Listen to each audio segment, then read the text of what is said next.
Hi and welcome. So today I wanted to talk about emotional eating and trauma. And so if you're new here, welcome. My name is Michelle. I'm a certified holistic nutritionist and emotional eating expert. And I wanted to talk about trauma and emotional eating because I think it can be a little bit scary to talk about. When we hear the word trauma, we might think like, no, this is such a big topic. But I want to just sort of break it down and help you understand what's really going on. So this is a way to really understand emotional eating and will help you resolve it. So emotional eating and trauma, I want to just define what trauma is because it's actually because of trauma that we usually create this emotional eating pattern. So trauma is on a spectrum. It can be from the big things we think about trauma, which are big T versus little t trauma, which can be something that we think is insignificant if our, emotions weren't validated. And I would argue those are really important for us to develop. Those are the things that we're seeing playing out in our lives. The big traumas, we kind of get that validation.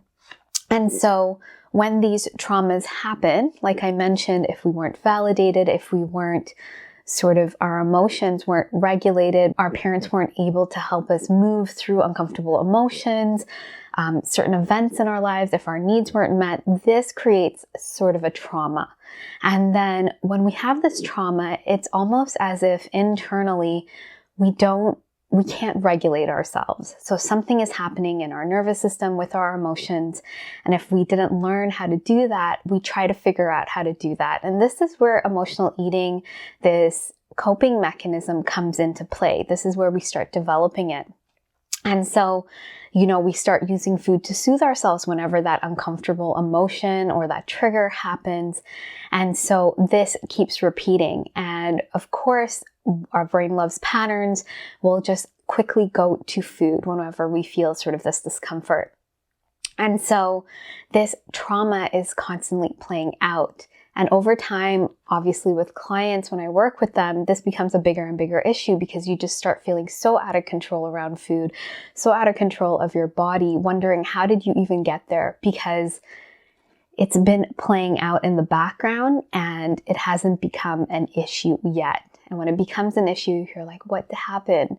And because this pattern usually goes back into childhood, to this earlier stage of life, we can't quite pinpoint it and we need sort of help with excavating it. And so if emotional eating, you've tried all the tips and tricks and tools to change your behavior to, just resolve this and it's not working, there's something deeper going on. And what I see with clients, yes, the original trauma happens and we develop the emotional eating coping pattern. And then we also layer on, as a society, we don't really understand trauma. We don't understand how to resolve it.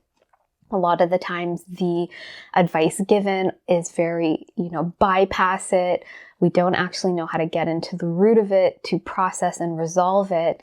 And so this is something what we end up doing is layering on more and more things, habits and diets. And, we're in a society where we think if we look a certain way, that's going to solve our problem. If we do this, this is going to solve our problem. This magic bullet, this way of thinking, this bypassing, but we never get to the root. We're just still on the surface trying to figure it out.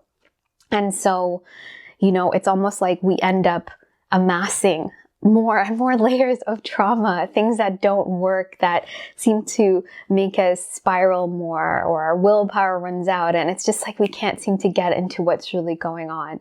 And so at the core root of emotional eating is this trauma, this pattern, but we need to be able to access it in a particular way when we can't consciously think about it. And even if we consciously knew, we need to be able to process it at a body level.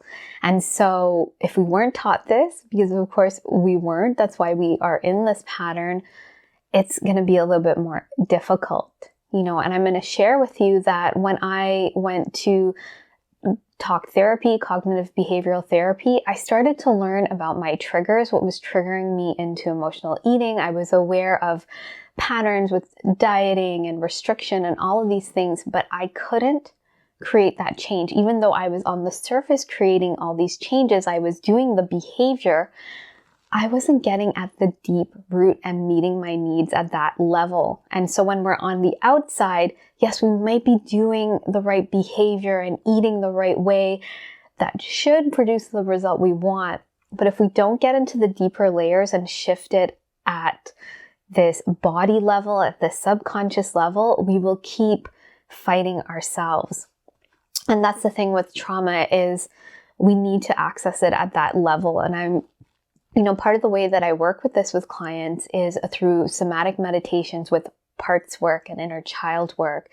And so we need to be able to get into those layers to shift this pattern, and we need to be guided into it. And of course, once we really understand it, we can start doing this more and more for ourselves. And so this is where we start shifting the trauma and shifting the pattern.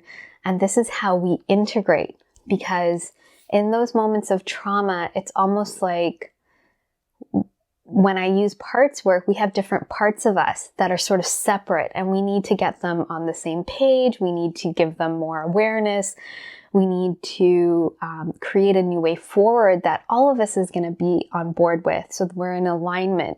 We don't want to be fighting a part of us, and a part of us is winning. So the conscious part of us is like, no, we're doing this, we're eating this way. And the other part is like, no, I need to emotionally eat. And this is all going on under the surface. So we need to bring it into awareness and integrate it at this body level. And when we do that, we're able to shift this pattern. We're able to resolve it. And sometimes, especially with the specific emotional eating pattern, we need to go deeper. Sometimes we can have a simple awareness. I've had clients simply becoming aware that in that moment they're emotionally eating, and they can ask themselves what they need. And other clients, it's just like something takes them over. And when it feels like it's such a big issue, we have to go deeper, because it's almost like it's so ingrained that we can't get in. So this is the way we can shift out of this pattern. This is how we make that progress and we move forward by, not just understanding this process, it's actually embodying it and feeling it and moving through it. And I can't translate that in a video. It's an experience. And when it happens in the body, you see the shift, and it's pretty amazing to see how that happens. And when you shift it at this deeper level, the pattern shifts, because you are actually meeting your true needs. You're not trying to put a Band-Aid on top of it and say, this is your true needs. You're actually meeting the true needs. And so the substitute, which is food, can't ever meet that. You're aware. When you become aware, there's no going back. So I wanted to share that with you. And inside of the Emotional Eating Evolution program, I use these somatic meditations with psychotherapy tools like inner child work and parts work and somatic experiencing to really get into this pattern, into this trauma. I am trauma informed, so everything is done with integrity. You want to really be compassionate and give yourself the most amount of care when you're working through this. So if you have any questions about what I've shared with you, please let me know. If this is something that you are looking for, or, this is something that's missing on your emotional eating journey, I would love to invite you to check out more about the emotional eating program. It's a comprehensive program with lots of support and guidance and meditations to really help you get to the root of your emotional eating, shift it so that you can finally feel confident in your body and around food. So I will put that link below so you can apply and book in an emotional eating assessment call to see how the program can support you. So I just want to say thank you so much for watching. Please be sure to like and subscribe if you haven't, and I look forward to sharing more with you, and I hope you have a great day.